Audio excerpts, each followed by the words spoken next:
I would like to start off by saying how tremendously grateful I am to be here tonight, surrounded by all of you. At First Ascents camps, you will often hear the staff and participants talk about the magic of FD. It's really difficult to form this into a definition, but I do know this. It is here in this room tonight, in this place filled with so much generosity, passion, love, and hope.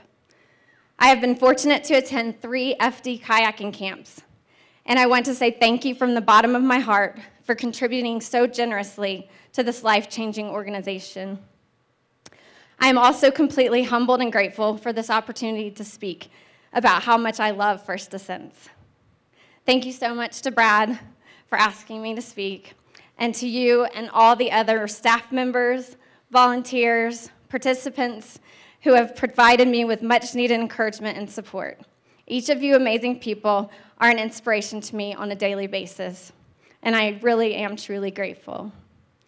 I'll share briefly about my life with cancer and then discuss how First Ascents has forever changed me in a positive way. I learned to kayak at FD, but in reality, I learned so much more.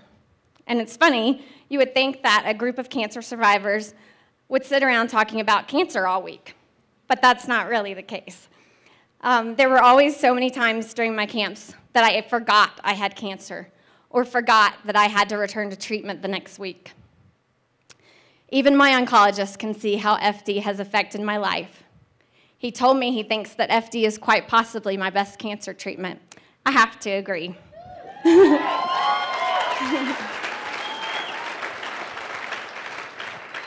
Now, if only all doctors felt that way, right? Yeah.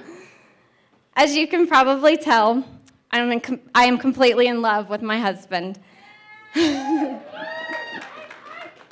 And I'm grateful every day for his presence in my life. I can't talk about any part of my life since cancer without including my husband in my story. I'm especially thankful that Jason loves FD as much as I do.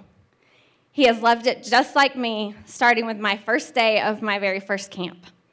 Along with supporting and encouraging me to attend First Ascents, he has raised money on his own through Team FD challenges. He tells anyone he can about this wonderful organization that has changed both of our lives for the better. And I'm so excited that he will be attending the inaugural FD Rock Camp for Caregivers this summer.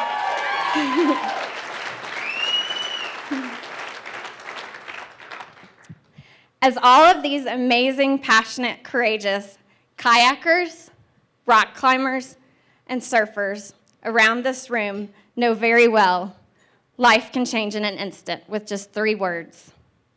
You have cancer. Before most of us were kayakers, rock climbers, surfers, or even cancer survivors, we were young adults, living life just like everyone else in our age group, attending college, dating, starting careers, getting married, having children, traveling, and so much more.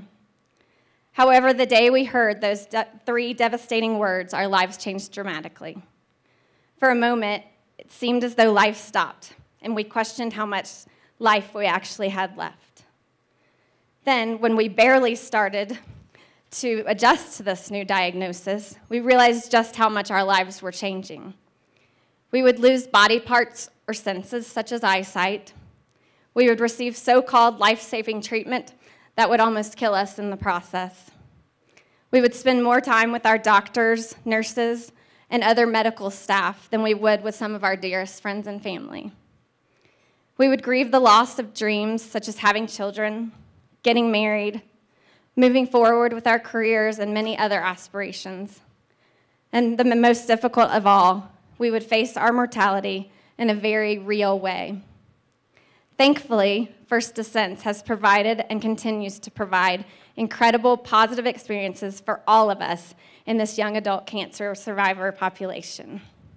First Ascents has allowed our lives to begin again, to truly live. Just as this year's FD Ball announcements and invitations state, it's the experiences that matter the most. Before getting to those experiences, I'll give you a little background. My life-changing words came 2 days after Valentine's Day, 2007. I had a breast biopsy on Valentine's Day, and when those 3 scary words came 2 days later, nothing prepared my husband and I for the extreme fear, anger, sadness, and shock that we would feel. I was 30 years old. We were trying to have a baby. We were both working on our careers. I was healthy and in shape, and we were enjoying our 3rd year of marriage. How was it possible I had breast cancer? After the initial shock wore off, we began to adjust to our new routines, even though those days seemed like some of the toughest we had ever and would ever face. Thankfully, my cancer appeared to have been caught early. The cancer was removed, and after 6 months of chemo and several surgeries, we attempted to find our new normal and return to our routines and dreams. Unfortunately, in June 2009, about 2 years shy of my last chemo treatment, a scan revealed a mass on my liver. Without any symptoms, this news knocked the wind out of us even more than the initial diagnosis. Oh, hi.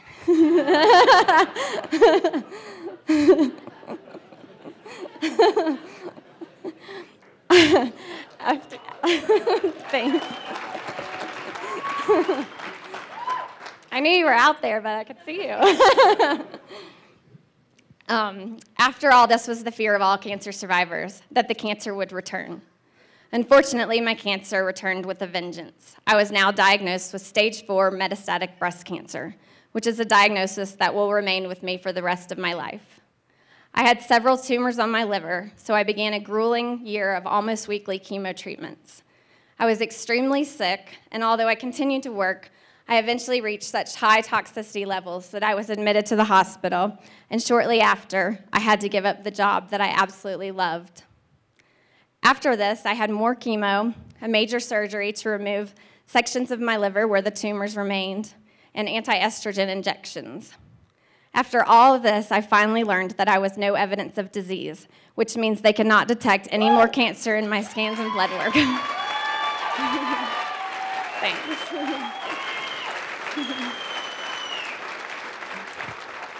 Thank you. Thank you. I was fortunate and ecstatic to find out and deliver this news at my 3rd FD camp. Everyone cheered, and Mama Ledden, Morticia, and I cried happy tears together. It was the perfect place to be to receive such news, even if it had not been good.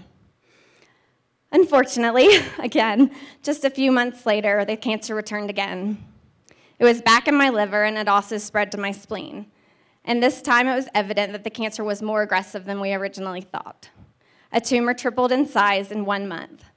I had a surgical procedure, and I'm now on indefinite chemo. But thankfully for now, I am again considered no evidence of disease.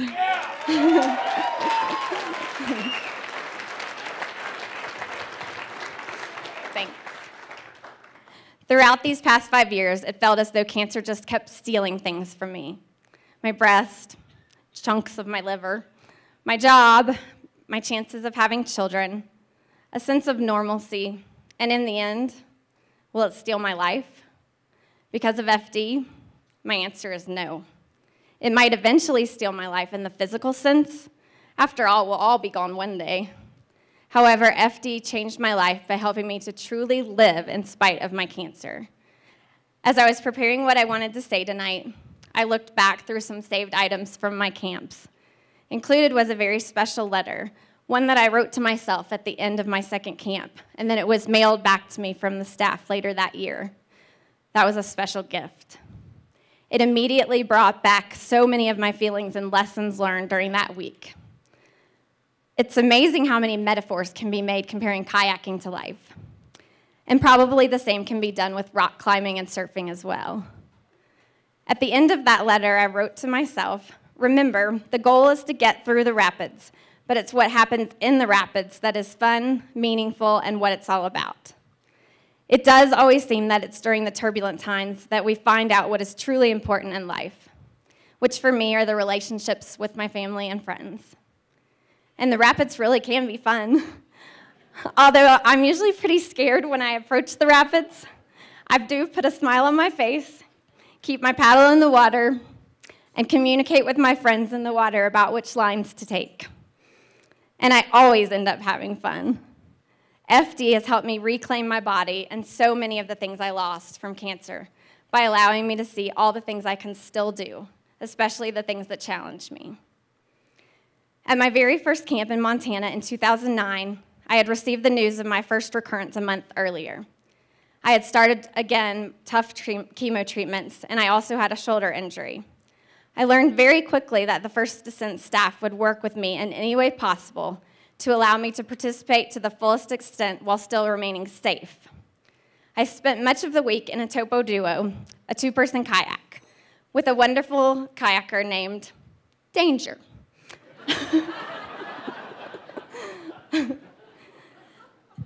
However, he helped me so much by allowing me to still get as much of the true kayak experience as possible, including rolling us both over by himself because I asked if he could. On the last day of camp, there's a special ceremony where each camper is given the opportunity to kayak some rapids alone, and then it's extremely emotional with all the staff and other campers there to cheer you on. I was a little sad that I didn't get the opportunity, the complete opportunity that other kayakers did, but Danger did everything he could to make it a true experience for me. He didn't talk at all, which allowed me the time to process the week just as the other kayakers were able to do before they hit the rapids. And before I hit those rapids, I decided I would paddle as hard as I could through the rapids in order to feel like I did it all myself. Danger even let up a little on his paddling so I could do that. I think we were the last kayak to complete the rapids, so I remember coming around the corner and seeing and hearing every single person from camp cheering me on. It was exciting and liberating, and I paddled as hard as I could with a huge smile on my face and tears blurring my eyes. Whew. Later, when we all watched the video, everyone laughed at how hard I paddled through the rapids because it really wasn't necessary. However, I told them of my goal, and they again cheered. For that moment, I was not a cancer patient or even someone with an injury. I was a kayaker among a group that was now my family. That is forever how I will remember the essence of First Descents. Thank you again, Brad, for starting this amazing organization. As you saw earlier, when the participants stood up, you could look at all the lives that have been changed for the better because of FD, and that's just in this room. For all of you here tonight, I hope that you will take some FD magic home with you. I hope you will enjoy the experiences, keep paddling, and as a wise staffer once said, stay loose in the swirlies. Yeah.